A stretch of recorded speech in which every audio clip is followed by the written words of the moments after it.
Então, começa agora o nosso 6º episódio desse projeto que traz mulheres que transformam vidas e realidades. E hoje aqui conosco, a jornalista, assessora de comunicação, mãe do Matheus e, mais importante do que tudo isso, minha amiga, Carolina Carvalho, participando aqui com a gente desse projeto, que busca valorizar a essência feminina, trazer à tona as mulheres que nos trouxeram até aqui, que ainda vão nos levar para muito longe, para onde a gente quiser. Bem-vinda, amiga!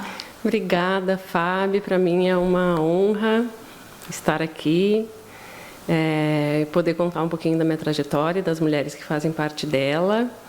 Eu acho que essa iniciativa é fantástica, porque a gente ainda tem um caminho longo aí para conseguir todo o reconhecimento que a gente merece. E participar contigo dessa iniciativa, para mim, é uma grande alegria. Muito obrigada. E a Carol, então, que participa aqui com a gente do 6º episódio. Já passaram por esse microfone Marta Daime, Anne Desconze, Rafaela Galvão, Ruth Pereiron, Cristina Bittencourt Ribeiro. E hoje nós vamos falar de Carolina Carvalho e todas as mulheres que antecederam a Carol e que a trouxeram até aqui, influenciando, inspirando, motivando. E por quem a gente vai começar essa conversa, Carol? Quem é a primeira mulher que te influencia de uma forma assim definitiva na vida? Fábio, eu tenho uma trajetória com uma presença feminina bem marcante, assim. Foram muitas mulheres que fizeram parte da minha história, da minha vida, e que me constituem como quem eu sou, que me influenciaram em diversas facetas da minha existência. Mas, sem dúvida, a primeira que precisa estar aqui é a minha mãe, Dona Sônia. A minha mãe, para mim, é um grande exemplo de força, de determinação. Ela é uma mulher que arregaça as mangas e faz acontecer. Ela é uma grande inspiração para mim em diversos segmentos, assim, sempre me inspirou muito a correr atrás do que eu queria e do que eu desejava, do que eu sonhava. E mais recentemente, nos últimos 4 anos, me ensina muito sobre maternar. E o reflexo dessa inspiração é o Matheus, meu filho, que é absolutamente apaixonado pela minha mãe. Ele é, junto com o meu marido, o pai dele, ela é, né? Minha mãe junto com o meu marido, o pai do Matheus, a pessoa com quem a minha mãe, com quem o meu filho fica e diz: mãe, pode ir, vai, mãe. Outro dia a gente estava brincando na frente da casa dela, e ele sempre quer brincar com ela, não serve ninguém mais na brincadeira. E aí eu estava fazendo algumas observações sobre a brincadeira, porque envolvia bastante água, né? Ele estava bem molhado, era um dia frio. E aí eu disse assim: filho, né? Quem sabe a gente vai brincar de outra coisa. E ele dizia assim: mãe, vai lá para dentro. Vai lá para dentro. Vai lá para dentro olhar o seu celular. Olha o seu celular. Uhum.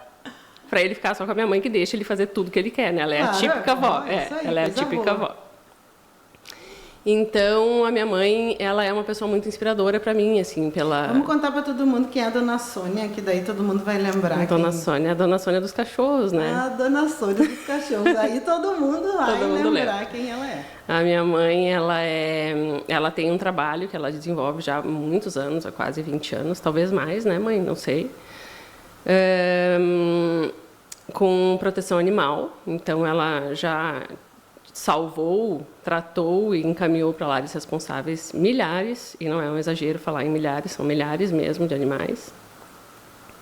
E ela tem uma vida dedicada a isso, né? Esse trabalho dela de proteção e de cuidado, né, com os animais, que se estende a diversas outras searas da vida dela. Minha mãe também faz festa de Dia da Criança para crianças. Ela só não propagandeia porque ela é o tipo de pessoa que precisa fazer por fazer, não para ser reconhecida por, né? Ela nem gosta que eu fale disso, talvez ela fique brava comigo. Eu tô aqui falando. Não, mas a Dona Sônia e a senhora vai ter escolha. Só lamento, mas aqui... nesse caso... Não, nesse caso não vai poder ser atendido. Então, Fábio, para mim, a minha mãe não poderia não estar aqui nessa homenagem às mulheres da minha vida, porque ela é fundamental para quem eu sou hoje, nas minhas diversas facetas. Vamos lá para a infância, Carol. O que tu lembras dela, assim, a primeira memória de algo assim que te marcou e te influencia até hoje? A minha mãe era e é até hoje muito dedicada a mim e ao meu irmão, né? A gente se tornou o centro das ações dela na vida por uma escolha dela, da qual ela jamais se arrepende, sempre fala que faria tudo de novo, né, por nós dois. Ele tem 43 anos, vai fazer 43 anos, eu tenho quase 40. E ela continua sendo dedicada e preocupada conosco. E na minha infância eu me lembro muito dela se dedicar às atividades da escola, sabe? A minha mãe era aquela que passava o tempo se preocupando com a fantasia que a gente ia usar, com o lanche da escola. Dia do lanche coletivo, que a Fabiana esqueceu já várias vezes. E ela não era aquela que dava o dinheiro para comprar na cantina. Ela né? fazia, claro. Que era uma coisa que frustrava bastante eu e meu irmão, Sim. né? A gente queria tomar refrigerante e comer pastel. Mas ela nos mandava o bolinho que ela fazia, o suco que ela fazia. Suco com 1001 vegetais. Alface, beterraba, ela botava tudo no suco. As crianças mais saudáveis da escola. Então, e eu participava de tudo, sabe, Fábio? Apresentação do jazz, vestida de cowboy, de índio, de bailarina. E ela tinha 1001 fantasias para mim. Eu estava sempre impecável, sempre na primeira fila nas apresentações.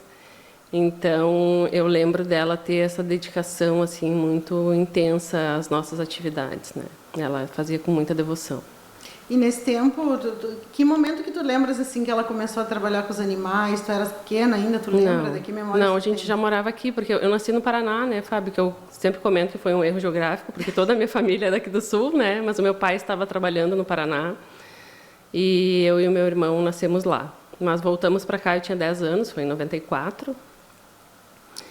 E eu acho que eu devia ter uns 15 ou 16 anos quando ela começou com um ou outro cachorro, e depois a coisa foi tomando uma grande proporção, e ela tem hoje o SOS Bichos de Rua, que faz brechó para arrecadação de dinheiro para castração e cuidados de animais de rua, enfim, ela faz uma série de atividades. Ela teve o teu irmão com quantos anos, Carol? O meu irmão com 30 e eu com 33. Minha mãe vai fazer 73 anos. E as ocupações dela até os 30 anos? O que tu... A minha mãe trabalhou num jornal, olha só. Mas, como assim? Ela não era jornalista, mas ela trabalhava na área administrativa de um jornal em Porto Alegre. Olha só. Minha mãe nascida em Dom Pedrito, mas passou a juventude o início da vida adulta dela em Porto Alegre. E lá ela trabalhou num jornal, aí ela e meu pai se casaram quando ela tinha 27 anos, e aí eles tiveram que se mudar, porque meu pai é veterinário e trabalhava na Emater, no Paraná. E aí ela então abriu mão da carreira fora de casa, né, para se dedicar à carreira em casa, aos cuidados da casa e dos filhos, né, que vieram logo em seguida. E depois, sim, quando a gente já estava um pouquinho maior, ela focou as energias dela nesse trabalho tão bonito que ela desenvolve aí com os bichos. Então, por isso que tu falas da dedicação dela inteiramente aos filhos nesse período inicial. Sim, foi. Dona Sônia, hoje, como é que é? Ela segue cuidando dos animais? Como é que é hoje a relação tua com ela? Ela segue cuidando, ela só não faz esse serviço de recolhimento de animais. Ela não tem condições, né? Ela já está com 72 anos, vai fazer 73. Ela está sempre na frente, né? Quando ela faz 72, ela diz, já vou fazer 73. Ela está sempre um ano na frente. Então, às vezes, eu me confundo com a idade dela, mas é 72. E ela ainda faz os brechós. Ela faz um brechó no centro comunitário da Avenida da Coab Fernando Ferrari. E ali ela vende donativos, roupas e calçados que ela ganha de muitas pessoas que ajudam ela, a preços super simbólicos, R$1, R$2, R$5. Assim ela ajuda a comunidade do entorno do salão comunitário onde ela faz o brechó. É toda semana, Carol? Capaz, ela não tem saúde para isso. Não, cada 3 ou 4 meses ela faz. Tá, mas daí é um dia inteiro que fica... Fica à disposição da comunidade lá, e ela recebe bastante gente. E aí a minha mãe, ela é tão generosa que quando entra uma criança lá e vê um brinquedo, ela dá o brinquedo, né? Ela não consegue, né? Muitas coisas. Agora, no último domingo, teve um e eu tive lá com o Matheus e aí ela estava passando as compras de uma moradora lá da Coab. Sim. E aí ela dizia assim, 5, 10, 15... Esse aqui é brinde. Esse aqui também é brinde. Então, assim, ela... Sim, não ela consegue. Não consegue, não consegue não ser generosa. É assim, é muito dela isso. E além da tua mãe, que tem essa... Tu falaste que a tua trajetória foi permeada por grandes mulheres. Além da tua mãe antes, avós, e teve alguma influência anterior? Não, eu não tive contato com a minha avó paterna, ela faleceu antes de eu nascer. E a minha avó materna faleceu quando eu era muito pequenininha, eu tinha uns 3 ou 4 anos. E a gente se encontrou pouquíssimas vezes, porque eu morava no Paraná e ela aqui no Então Rio tu não Grande do tens Sul. lembranças assim dela? Eu tenho algumas, mas muito poucas, assim. E outra mulher incrível, que eu lamento muito não ter podido conviver, foi a minha Dinda, que era irmã do meu pai, que também faleceu quando eu tinha 3 ou 4 anos. Então, eu lembro com muito carinho delas, mas infelizmente a gente não pôde ter essa convivência, né, mais profunda, assim. Além da dona Sônia, cuja influência segue assim viva e presente até hoje, de que outra mulher iremos falar na trajetória da Carol? A gente vai falar de algumas mulheres agora, Fábio, que fazem parte da minha segunda vida. Porque... Então, Carol, tu vai ter que explicar a segunda vida aí, né, antes de falar dessas mulheres. Porque eu tive uma segunda oportunidade, né, e nem todo mundo tem essa chance.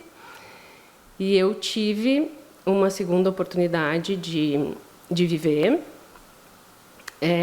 Em agosto de 2022, eu tive síndrome de Guillain-Barré. Síndrome de Guillain-Barré é uma doença neurológica e autoimune que ataca o sistema nervoso e a gente vai perdendo os movimentos. Eu tive um período grande de internação. Foram 20 dias no hospital, longe do meu filho, que na época tinha 2 anos e 9 meses. E o que me afetou primeiro e de maneira mais profunda, e que também dificultou um pouco o meu diagnóstico, foi a língua, os lábios e o rosto.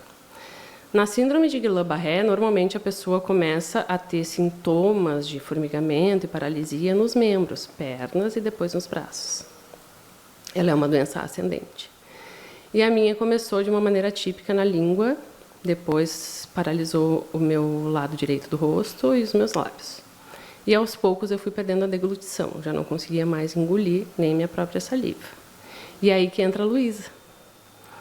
A Luísa é hoje uma grande amiga, uma pessoa muito, muito importante na minha vida. Mamãe do Ernesto. O Ernesto está no forninho, vai chegar aí em breve. Há pouco tempo a Lu descobriu a gestação. E na semana passada ela descobriu que é um menino. Olha só. E a Luísa eu conheci no meu segundo dia de UTI. Eu fiquei uma semana internada no quarto, esperando um diagnóstico. Porque é uma doença ascendente, quer dizer que não se manifesta primeiro nesses locais que tu citaste, que as pessoas, os médicos não desconfiavam que era síndrome. Foi isso, Carol? Não desconfiavam que era síndrome. Porque começou diferente do que começa na maioria das vezes. E outra questão atípica do meu caso foi que eu tive uma enxaqueca muito forte antes do primeiro sintoma. E o Guillain-Barré não provoca dor, assim, no seu start, né? A gente sente dores depois, mas no seu start não. Então, os médicos estavam achando que eu tinha algum tipo de vasoconstrição, de AVC, de enxaqueca, de diversos problemas aí, até que a gente chegou no diagnóstico uma semana depois, e eu fui internada na UTI, numa terça-feira. Na quarta-feira, a Luísa chegou lá, dia 24 de agosto. Chegou jovem, linda, um olho azul, assim que nem esse teu, super decidida, e mandou botar uma sonda no meu nariz. Disse, ela não pode comer. E eu estava achando que eu estava super comendo. Eu demorava 45 minutos para tomar meia xícara de café, mas eu achava que eu estava... Tava tudo sob controle. Tudo sob controle, que eu ia sair daquilo ali, né? Tu me conhece, né, Fábio? Sim. Tu sabe que eu estava decidida que eu ia... Com certeza, você não se entrega, pô. E eu fiquei com, assim, um ódio dela, sabe? O que essa mulher tá pensando? Disse, Vem aqui, essa guria? Essa guria me enfiar um troço no nariz e dizer que eu não tô comendo. Tá pensando que eu não posso comer. E muito assertiva, muito firme no exame. Foi embora. E deixou essa bomba aí. Deixou a sonda no teu nariz. Deixou. E aí entra uma outra pessoa super importante, que eu só quero citar aqui, porque é uma pessoa com a qual eu não tenho nenhuma relação hoje, mas que é a Silvia, que era enfermeira, ela já nem trabalha mais lá na UTI do Caridade, que chorou mais do que eu na hora de passar a minha sonda no nariz, porque ela estava muito comovida com o meu caso, e uma pessoa de grande sensibilidade, também foi muito importante nesse momento tão delicado na minha vida. Bom, aí no dia seguinte meu marido foi me visitar, e eu chorando disse para ele assim, tu nem tem noção que essa fono chegou aqui, toda cheia de razão, me mandou botar essa sonda no meu nariz, e olha o jeito que ela me tratou. Fiquei furiosa com ela. Ele disse assim, não, só um pouquinho que eu vou falar aqui, que para nós trocar, né? Vamos trocar agora. E eu disse, tu não ouse fazer isso, porque se tem alguém que vai me tirar disso, é essa guria aí. Se tem alguém que sabe o que está fazendo, é essa guria. Então tu não ouse... Eu tô odiando ela, mas tu não ouse amando. tirar ela da minha vida. Tu não ouse. E a Luísa voltou no dia seguinte e me acompanhou durante toda a minha internação na UTI. E aí eu fiquei mais uma semana no quarto, eu fiquei uma semana na UTI, mais uma semana no quarto.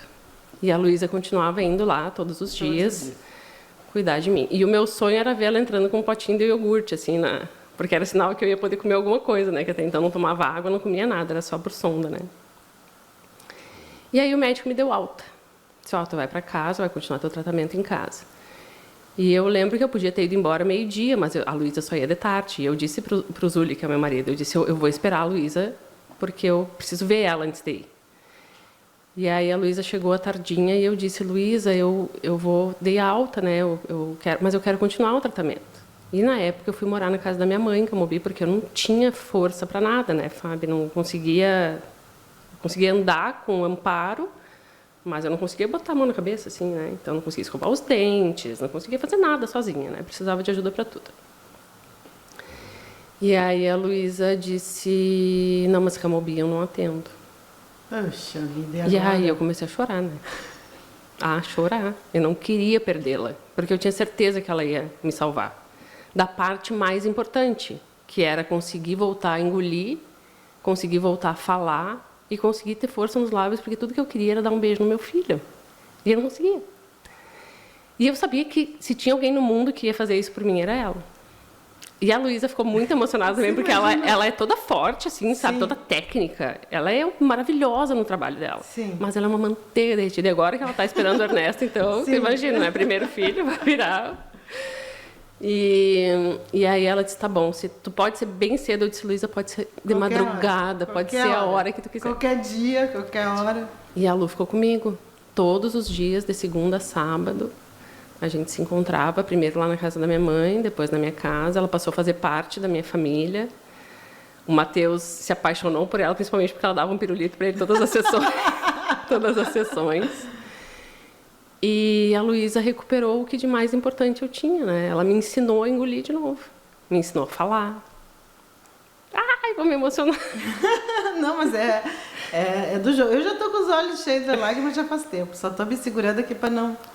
E a Luísa, e como é que é hoje vocês se falam? A gente se fala... Mas tu não tá mais em tratamento? Não, em maio eu recebi alta.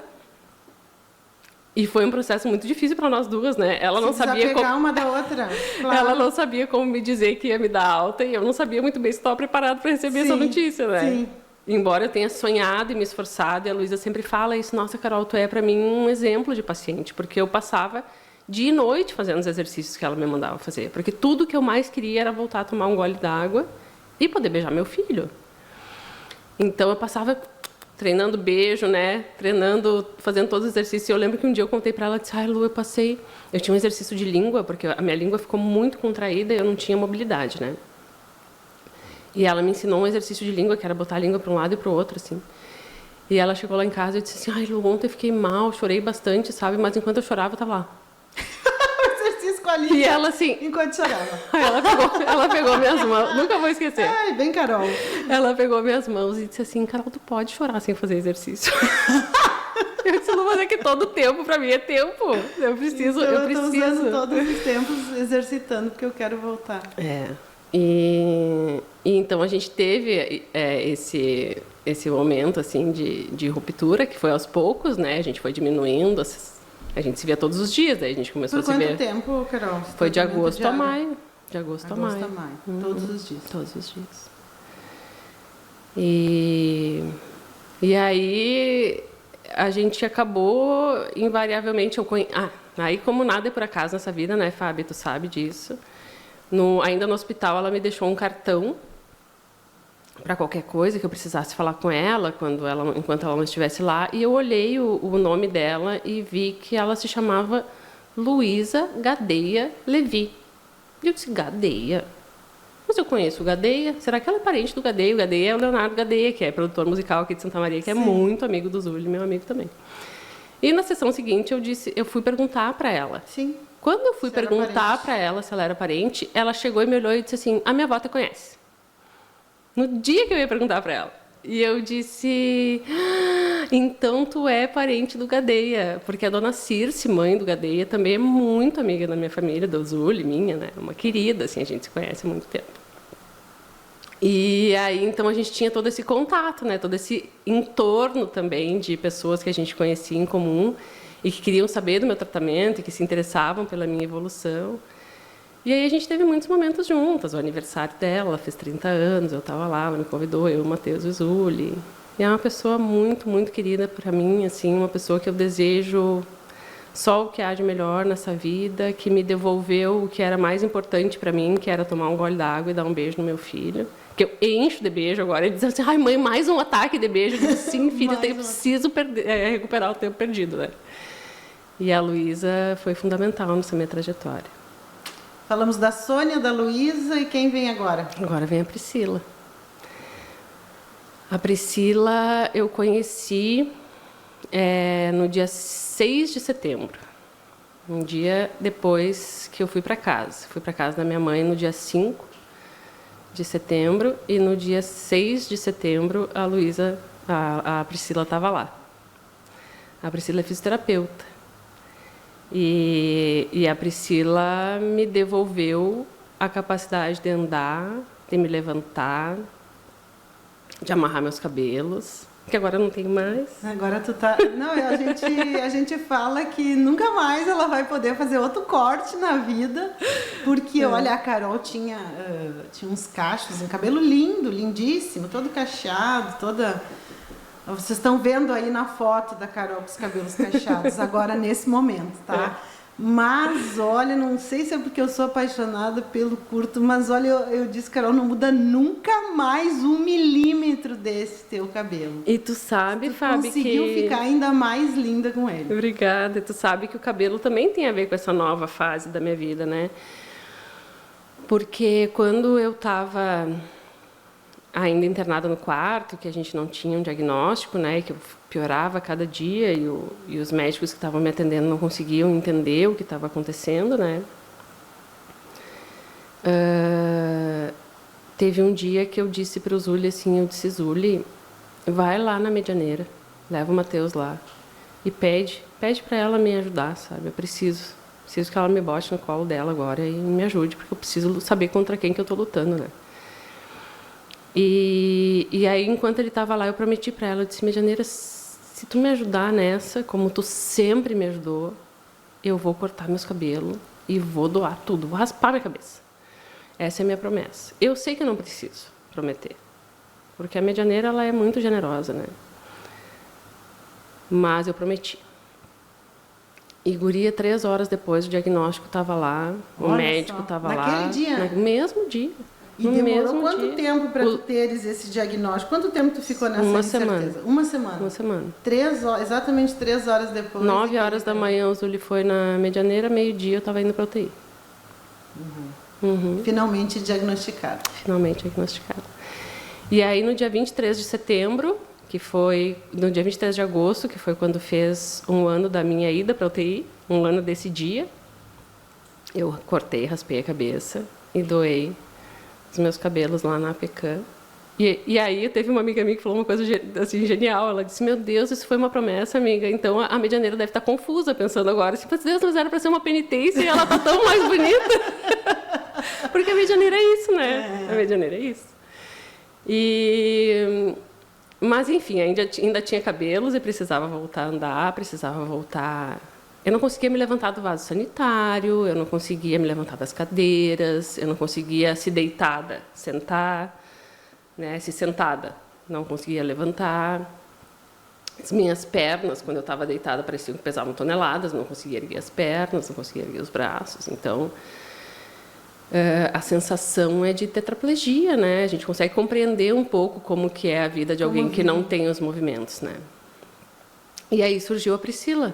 A Priscila, então, tu não conheceu no hospital? Não, depois? A Priscila eu conheci depois, quando eu fui para casa e precisava de atendimento de fisioterapia domiciliar. E foi um grande acaso, que não existe. Não, com certeza porque não. Olha essas mulheres. Era para ser a Pri. Eu fui atendida por uma outra fisioterapeuta que precisava viajar em férias naquele feriado do 7 de setembro. E aí ela me indicou uma outra pessoa para me atender durante aqueles dias em que ela estaria fora, mas eu me apaixonei perdidamente pela Priscila e a Priscila por mim, né, Pri? E aí a gente não conseguiu interromper, não conseguiu voltar a troca, né, a outra moça que tinha me atendido. E eu acho que a grande contribuição da Priscila nessa minha nova vida foi essa, me ajudar a andar, mas me ajudar a andar de um jeito muito leve. A Priscila é uma pessoa muito divertida, né? Então ela ia lá para casa e eu nunca vou esquecer do força, força, força, força, força, força, força que ela fazia para mim, né? Cada vez que eu ficava exausta, triste, cansada por não conseguir erguer o meu braço ou por não conseguir apertar a mão, assim, ela dizia força, força, força, força, força, vai conseguir sim, vai conseguir sim. E uma coisa que eu acho que foi um grande diferencial da Pri também na minha vida, Fábio, quando eu penso nela, é que como essa doença é rara e ainda não se conhece muito sobre ela, a Pri foi a única pessoa que arriscou dizer, não, tu vai ficar 100% sim, tu vai. Te garantiu? Me garantiu. Isso é muito raro, né, Carol? Olhando no meu olho. Tu vai. Eu lembro que eu perguntava para a Luísa assim, Luísa, tu acha que eu vou voltar a engolir? E ela, olha, Carol, eu acho que sim, eu acho que tu tem muitas chances de voltar, mas eu não posso ter garantia. Sim. E claro, a Lu pegou a parte mais difícil, né? Sim. Porque normalmente, assim, quem tem Guillain-Barré, o que mais demora é voltar a andar, porque as pernas são primeiro, né? E para mim o processo mais complicado foi voltar a engolir, voltar a falar. Foi por onde tudo começou.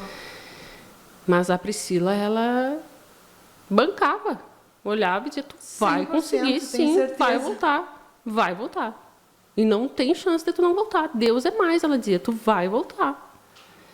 E a Pri não tinha, a Pri me atendia de segunda a segunda. Todos os dias? Sábado, domingo, feriado, todos os dias ela estava comigo, até fevereiro. Então a gente ficou juntas de setembro até fevereiro, quando eu passei para uma nova etapa do tratamento, que foi a fisioterapia com aparelhos, né, na academia. E aí agora quem me acompanha é o Zadro, que é um personal trainer e fisioterapeuta. Mas o Zadro pegou a parte fácil. A parte mais difícil foi a da Priscila, que eu sempre vou levar com muito amor no meu coração, porque ela foi a pessoa que me ensinou a andar, que me ensinou a segurar uma xícara, que me ensinou a amarrar meus cabelos, que nunca me deixou desistir, que sempre foi de um incentivo assim muito grande para essa minha nova vida, né, Fábio? Que eu tive que reaprender tudo, né? Ademir, vamos ter que parar. Faltou a água. E aí, acho que porque faltou a água, e começa a dar aquela coceirinha. Eu vejo que não tem água. Aí, olha, me dá isso. Deve ter dado meia hora. Ou 45. Tu ouviu bater mais uma vez? Não. Mas tem só mais uma, tá? Que é a Manu. Não, mas é 1 hora. Ah, tá. Depois a gente vai lembrar de outros. Cadê o AD?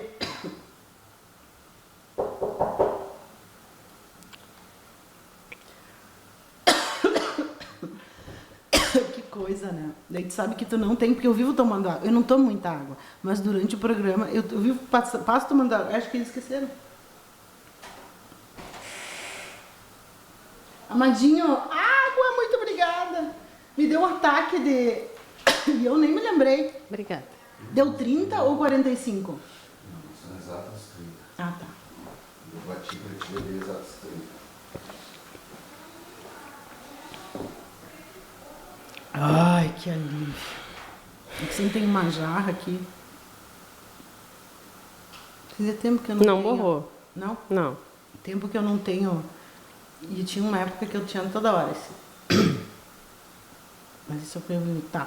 Onde é que a gente parou agora? Na Pri, me ajudando a andar, incentivando bastante. Tá. E agora... E a Manu é o quê? A Manu foi dentista. Dentista. E depois da Priscila, Carol, quem é que a gente vai trazer para conversa? Ainda é dentro dessa tua fase de recuperação. Isso.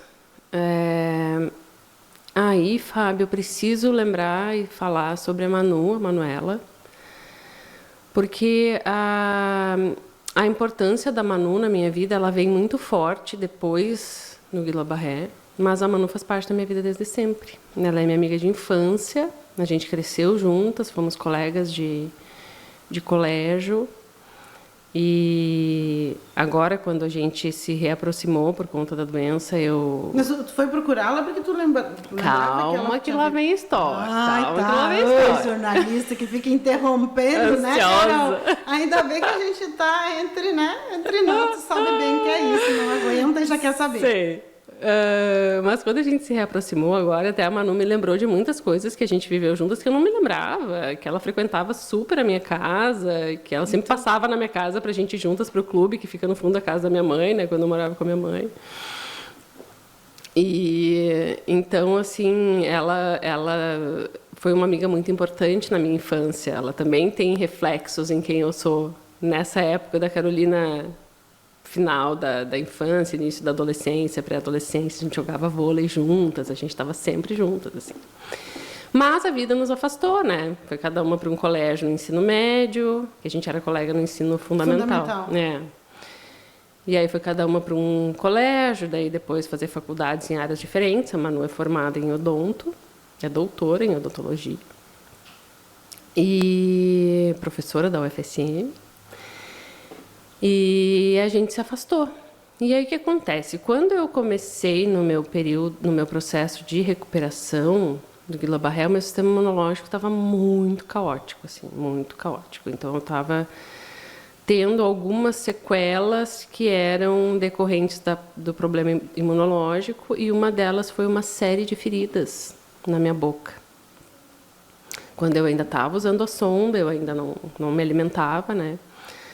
Mas eu tive uma série de feridas na boca, e eu lembro que na época em que eu estava nessa recuperação mais intensiva, porque eu ainda estou em recuperação, né? Mas quando eu estava nesse processo mais intensivo de recuperação, eu fazia muitos posts no Instagram contando sobre a minha evolução, porque as pessoas queriam muito saber e eu não dava conta de responder todas, principalmente pela fraqueza nas mãos, enfim, para digitar, né, no celular. Então eu fazia alguns posts que era para acalmar os corações das pessoas que estavam preocupadas, e num desses posts, um desses posts foi sobre as feridas na minha boca, e a Manu, como dentista, viu e prontamente se ofereceu para me ajudar. Ela disse: não, eu posso ir aí na casa da tua mãe olhar, eu não sou muito especialista nisso especificamente, mas eu posso levar uma amiga minha que é professora, que é especialista nisso, a gente pode ir. E ela só não foi porque uma outra amiga muito querida, Maria Paula, que é odontopediatra, que é pediatra do Matheus, foi antes. Muito Deu fila de mulherada querendo ajudar. Maravilhosas, né? Então a Maria me deu esse primeiro encaminhamento, né? E aí, solucionada a questão das feridas, eu tive uma outra intercorrência no meu tratamento que resultou em lesões com exposição óssea na minha mandíbula, que foram lesões que me geraram, além de uma dor profunda, né, uma angústia muito grande, porque todos os profissionais que eu visitei para me avaliarem não sabiam o que era, por que eu estava com essas lesões que não cicatrizavam de maneira alguma. Eu já não podia mais comer de novo, então eu voltei para um processo muito doloroso, em meio ainda, isso foi em novembro. Então eu estava recém começando a comer de novo quando eu sofri essas lesões e tive que mudar radicalmente a minha dieta, a minha ingestão de alimentos para conseguir me recuperar, né? Mas até eu ter esse tratamento, eu passei por um período muito longo com diferentes profissionais. E uma parte desse processo de tratamento foi feito lá na odontologia da UFSM, que tem um espaço maravilhoso de atendimento gratuito à população, com os profissionais, professores e com os estudantes, né? Então, eu fui encaminhada para lá pela Maria Paula, e comecei um tratamento lá que foi muito difícil, muito doloroso, muito longo, por conta do ineditismo dessas lesões, né? Os professores nunca tinham tratado lesões assim, estavam também sem entender o que estava acontecendo e por que aquilo. E aí, além de doer fisicamente, porque era uma exposição óssea, né? Meu maxilar, na parte interna da gengiva, embaixo, estava exposto, então isso dói muito. Existia a dor emocional de eu não saber o que era, como tratar. De novo. Depois, meu neurologista se preocupou, me mandou fazer exames que demoraram meses para ficar prontos, porque foram feitos em São Paulo. E aí, então, foi uma série de atendimentos nesse lugar. E sabendo da minha dor física, mas sobretudo da minha dor emocional, a Manu esteve lá todas as vezes na sala de espera segurando a minha mão. O que ela fazia era isso. Ela ia lá, ela não ia, no ela atendimento não, em si. Não. Mas ela ia para ficar ela contigo. ia todas as manhãs. Às vezes eu passava a manhã inteira lá, porque os professores tinham outras demandas, né? Sim.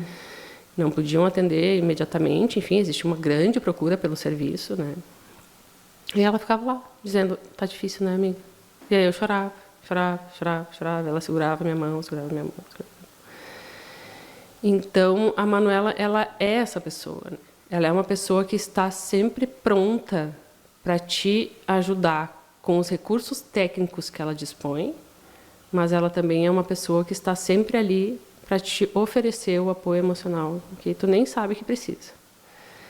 E aí, depois foi a Manu que me indicou uma pessoa, um grande amigo dela, que foi quem resolveu, quem me avaliou e me disse, não, o que tu tem é resolvível, a gente vai resolver, tu vai ficar boa. E era o que eu precisava ouvir. E eu acho que a Manu deve ter falado para ele, olha, a Carol tá panicada da cabeça, a gente tem que dizer para ela que ela vai ficar boa, porque senão ela não vai conseguir.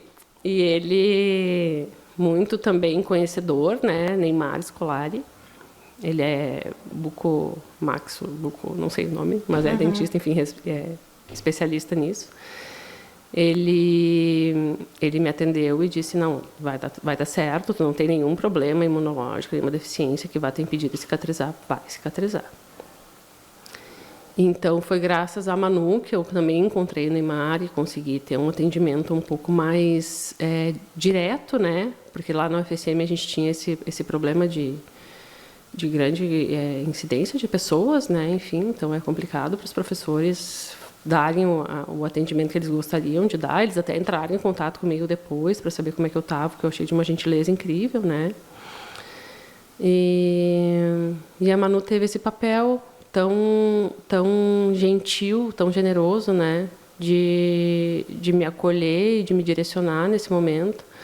E aí teve mais uma coisa, que o marido dela, o Diogo, que também é dentista, me atendeu ali pouco antes dessas lesões, ainda na minha recuperação das feridas. A Manu disse, Diogo, tu vai atender, Carol. E o Diogo, que é periodontista, me atendeu e fez uma limpeza como deveria ser feita para que eu me recuperasse dessas feridas, né? restaurou uma obturação também. O Diogo fez assim, um serviço completo. Foi um grande teste de deglutição para mim, porque ele me fez engolir uns 3 litros de água, eu acho, naquele dia, e eu estava ainda me reabilitando, Mas tu queria tomar muito água, né? Queria tanto tomar água, né? Ele foi tudo de uma vez. E eu falei para a Luísa depois, eu tive fono nesse dia, e disse, Lu, tu nem sabe, fiz um grande teste de deglutição hoje, engoli tudo. E o Diogo também maravilhoso, incrível, muito generoso no atendimento, me ajudou. E tudo pela Manu. E eu lembro que no final do atendimento do Diogo, a gente não tinha se visto em todos esses anos ainda, eu e a Manu, e ela apareceu lá, e foi muito emocionante para mim rever ela naquele momento da minha vida, né? Sabendo que ela estava se dedicando sem medir esforços a me ajudar na minha recuperação. Ela me mandava mensagem todos os dias, ela estava integralmente preocupada e querendo ser útil, e foi muito mais do que isso para mim nesse processo que foi tão difícil, né? E a gente hoje assim troca áudios frenéticos no WhatsApp todos os dias. Ela tem uma filha, Cecília, que fez 4 anos em março, então ela e o Matheus regulam de idade, né? Então a gente vive os perrengues da maternidade também na mesma fase, isso nos aproxima muito também. Além de toda a nossa história, né? A gente tem nossos cafés, a gente toma café, se encontra sempre. E lembra, né, muito das nossas histórias, que são um quentinho no coração, assim, né? Porque, além dela ter sido tão importante nesse momento, ela também faz parte da minha base, né? Da minha infância, de quem eu sou, antes de tudo isso acontecer. Luísa, Priscila, Manuela. Olha só, cara, agora tu vai responder para a minha pergunta. Eu sabia que as grandes mulheres da tua vida foram essas que te ajudaram durante a síndrome, durante todo esse tratamento? Eu sabia disso? Sabia. Não sabia. Não sabia. Eu nunca tinha te falado. Eu não sabia, Carolina. E por isso que eu acho tão sensacional o que acontece aqui.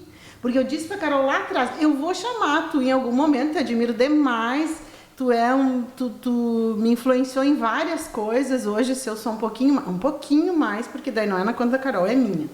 Se eu sou hoje um pouquinho mais serena, mais afetuosa, sou firme ainda, sou argumento, sou firme, sou incisiva nos meus... Mas se eu sou hoje mais serena, mais afetuosa, se eu acolho mais o outro, se eu ouço mais, se eu escuto mais, isso é graças a Carol.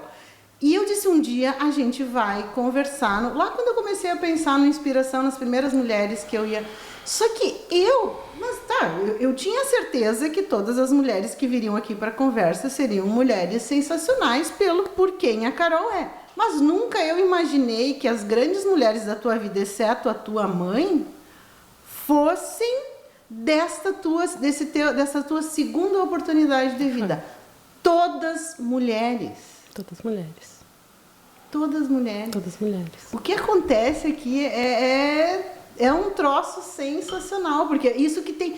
Cada história que tem vindo, Carol, parece que eu escolhi a dedo. Eu não sabia que 3 dessas mulheres... Sim. Tá, claro, eu acompanhava, sim, a Carol todos os dias no Instagram, todos os dias ia ali ver como é que tá a Carol. Essa busca era tipo um boletim médico via rede social, a gente, né, eu mandava mensagens e tal, sim, mas é por onde eu acompanho. Tá, eu vi que tinha atendimentos, mas que essas mulheres que viriam para a conversa, nesse momento tão crucial da tua vida, sim, todas mulheres.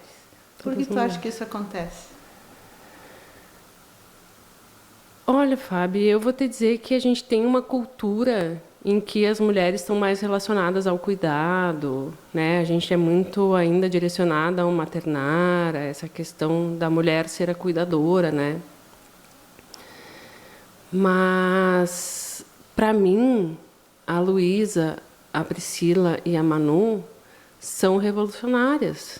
São mulheres que estão dedicadas aos cuidados de uma maneira muito potente, muito profissional, né? A Lu, a primeira coisa que eu disse aqui foi da técnica da Luísa, sabe? A Luísa, para mim, ela é impecável no trabalho dela.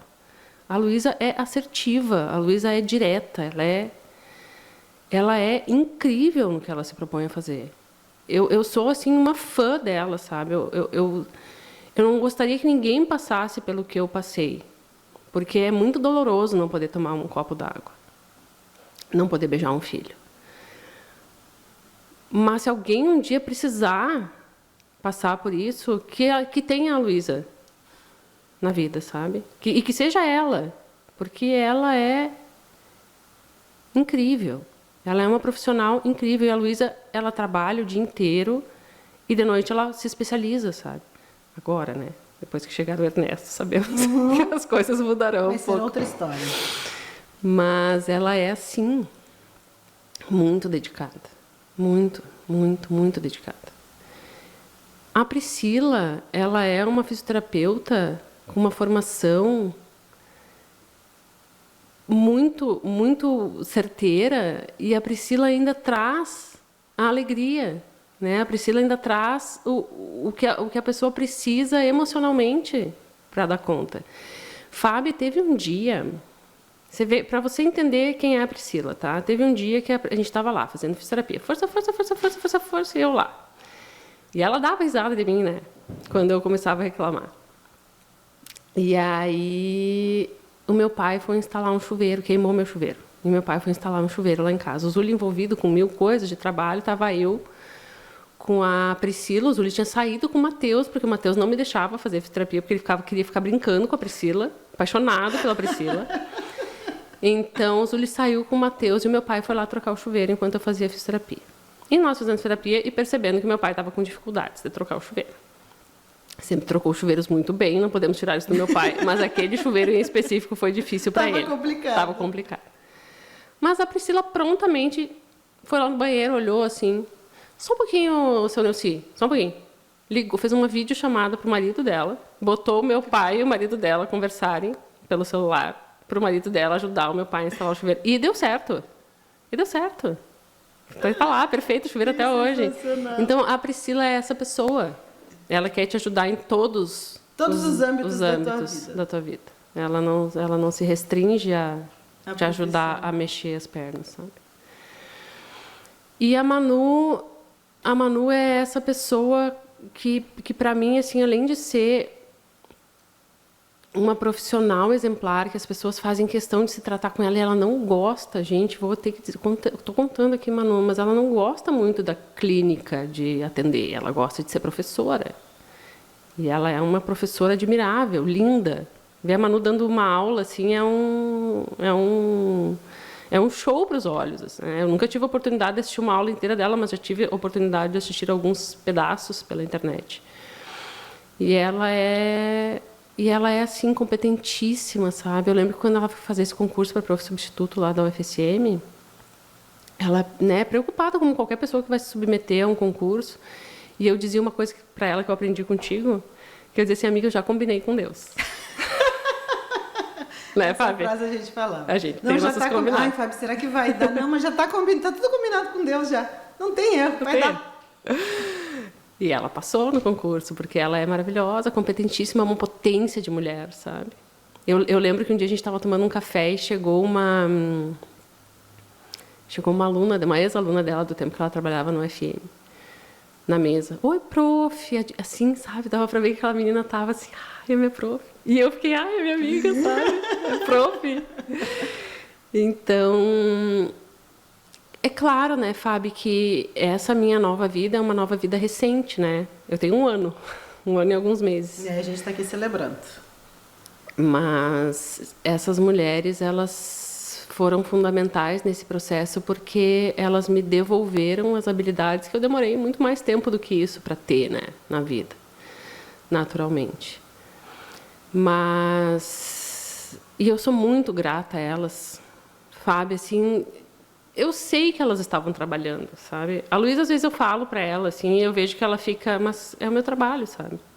Porque eu fico, ai, Luísa, tu é muito maravilhosa, Luísa, olha só como é que tu consegue, sabe? E ela fica tipo, tá, tem nada ok, demais. Sabe? Só tô trabalhando.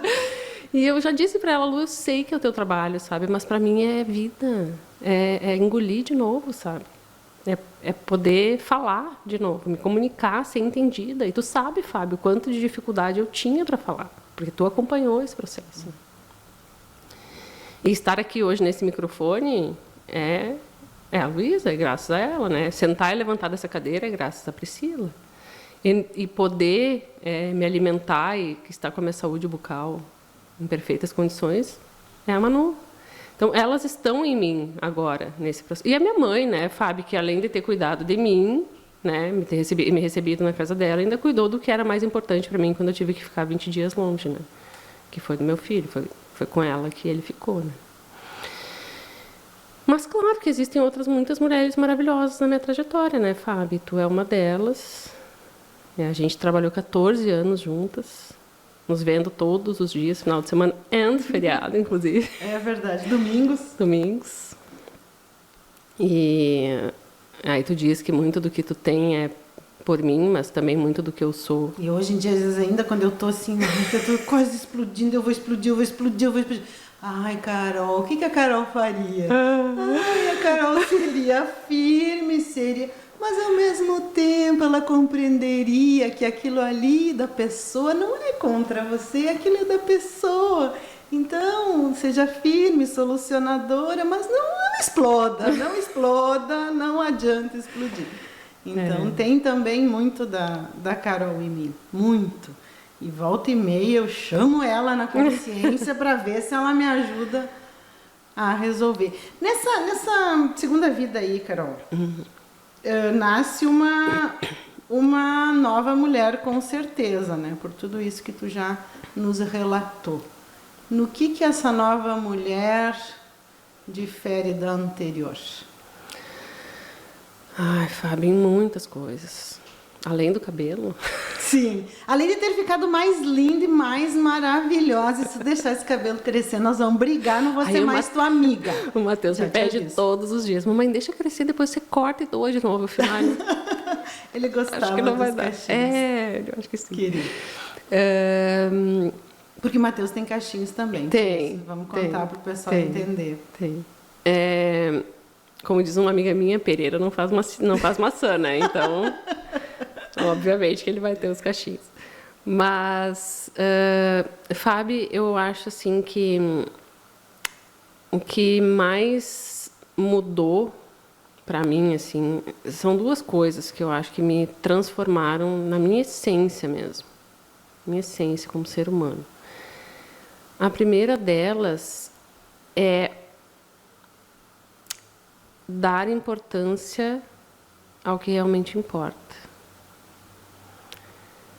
Algumas coisas que me preocupavam muito, que me tiravam o sono, que me angustiavam muito, algumas pessoas que eu deixava estarem ali,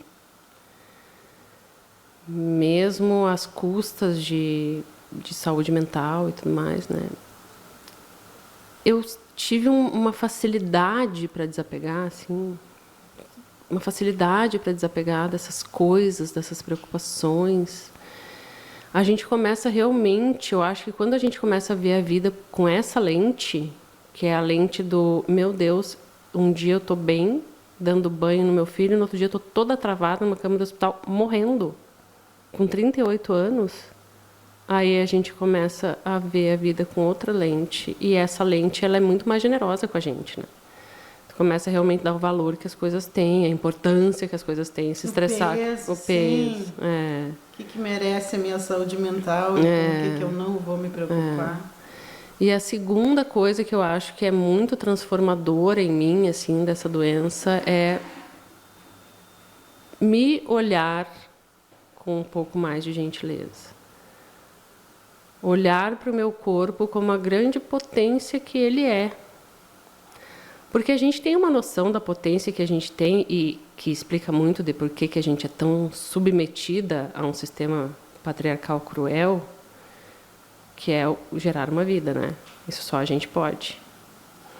E a gente tem uma noção da potência do corpo da gente quando a gente gera uma vida e alimenta e sustenta ela por 6 meses só com o corpo da gente. Mas quando a gente vive uma experiência como a que eu vivi, em que o meu corpo inteiro me deixou na mão, assim, parou. Queria levantar um braço, não vai levantar, não vai. E aí a gente consegue, no força da Priscila, aos poucos, ir retomando tudo isso, a gente percebe o quanto a gente é forte, né? Eu comecei a me olhar com muito mais gentileza, porque a gente costuma reparar em coisas na gente que desagradam, né? Também faz parte dessa cultura, a gente olhar assim, ai, nossa, tô ficando velha. Eu brinco com a Luísa que...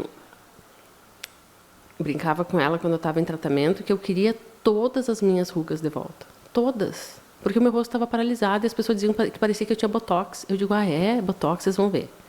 Quero ruga, quero todas as minhas rugas de expressão, quero que o meu rosto seja expressivo. Para mim, hoje, é muito mais importante ter um rosto expressivo do que um rosto jovem, né? O meu corpo, a gente sempre acha que precisa emagrecer, que precisa levantar o peito que caiu quando a gente amamentou e tal. Hoje eu penso assim, meu Deus, sabe? Olha esse corpo, se mexe. O meu fisioterapeuta, hoje, o Zadro, ele implica comigo porque eu fico 1 hora na esteira, às vezes correndo, às vezes caminhando. Ele diz assim, tu não precisa fazer tudo isso, sabe? Tu não precisa, a gente já faz as nossas sessões, os nossos treinos, tu tá já fortalecida, sabe? Para que fazer isso? E eu disse, Zadro, porque eu posso. Porque o meu corpo hoje me permite caminhar, correr. E mais, depois que eu termino, eu tomo uma garrafa de água. Que maravilha. E nada para mim tem mais valor do que isso, sabe? Poder me movimentar, poder ser independente, poder ter minha dignidade de volta, sabe? E eu quero pontuar aqui também, Fábio, que eu trouxe, eu personifiquei essa minha nova fase nessas 3 mulheres, 4 com a minha mãe, né? Mas a minha mãe, enfim, faz parte de toda a minha vida. Mas eu acho importante pontuar também o cuidado de outras mulheres que eu recebi ao longo desse processo, as técnicas em enfermagem, as enfermeiras, as médicas intensivistas. O médico intensivista também era muito atento, mas a médica intensivista, ela conversava comigo, mesmo eu não podendo falar. Ela me contava, eu estou aqui 24 horas, plantão, estou louca que meu colega chegue, sabe? Um ser humano ali. A Larissa Beltrame, que também é uma pessoa, foi muito importante nesse processo.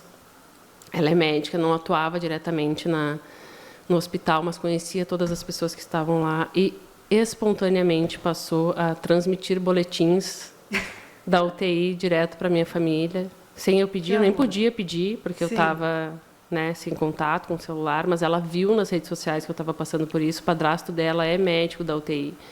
E aí ela passou todos os dias a informar para o Zúlio, olha, Carol, hoje está sentadinha lá, está conseguindo ler um livro, tá?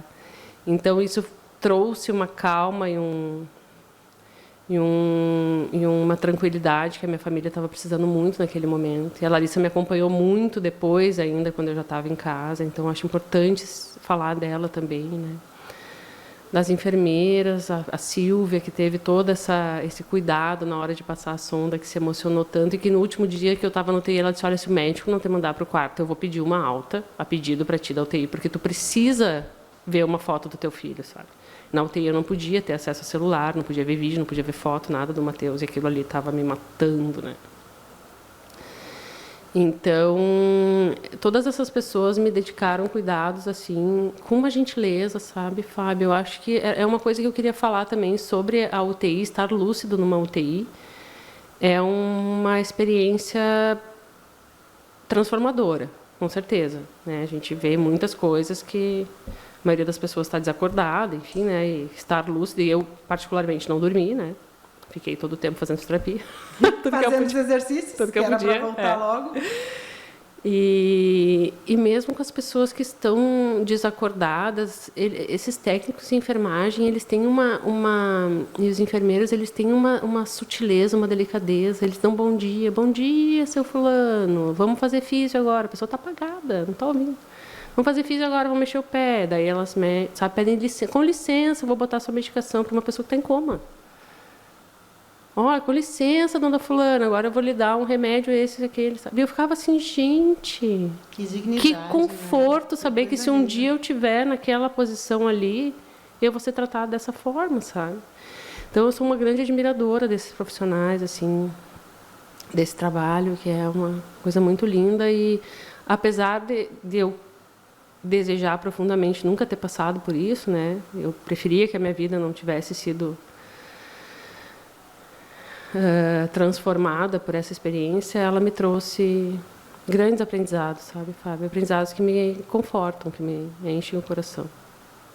E que a gente entende, né, Carol, porque tudo isso aconteceu para tu estar aqui hoje com a gente, né? E quem acompanhou a Carol em outros momentos, hoje a gente olha para a Carol, eu olho para, né? Eu não percebo nada, eu consigo perceber só o que de bom a síndrome te trouxe, né? Parece meio, talvez cruel, né?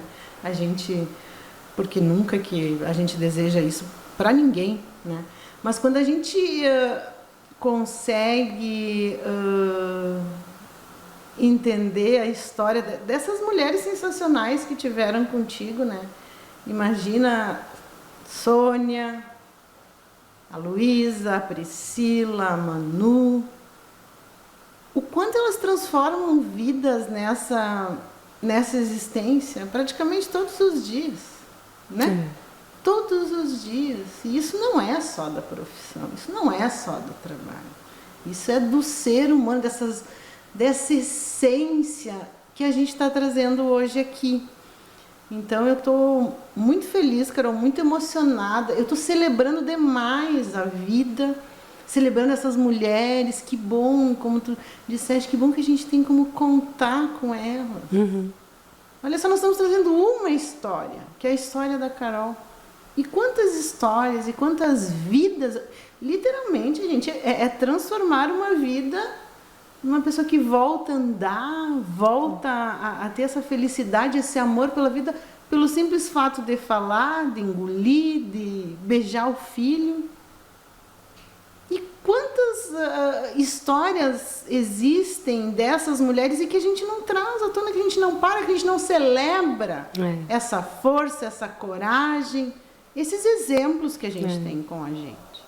Então, agradecer muito, Carol, a tua vinda até aqui, muito obrigada. É um momento para mim de celebração da vida.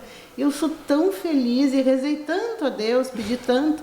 Eu também tinha combinado com ele que haveria esse momento. Também combinei com ele, meu Deus, vai ter um momento que eu e a Carol, a gente vai celebrar tudo isso, a gente vai voltar a estar juntas da mesma forma. Não como a Carol do passado, que eu acho que a Carol de hoje é infinitamente melhor do que a do passado. Infinitamente melhor. E que bênção quem pode conviver contigo nessa nova vida. Quantas lições, eu acho, quantos exemplos. Te agradecer infinitamente, agradecer essas mulheres, essas 4 mulheres, pela Carol, mas por tantas outras vidas que elas transformam todos os dias. E como disse a Carol, nós mulheres precisamos, nós temos esse compromisso com outras mulheres. Nós, principalmente, né, Carol, jornalistas, comunicadoras, nós temos esse compromisso de trazer essa riqueza, de trazer essas narrativas transformadoras à tona, porque nós precisamos ainda muito disso. E nós, além disso, nós merecemos. Com certeza. Então, muito, muito, muito obrigada. Eu sou muito feliz por hoje, eu sou muito feliz por poder dizer que tu é minha amiga e pelos exemplos que tu vai me trazer, se Deus quiser, ainda muito mais, muitos aprendizados mais pela frente. Amém. Obrigada, amiga. Obrigada, Fábio. Obrigada. Maravilhosa.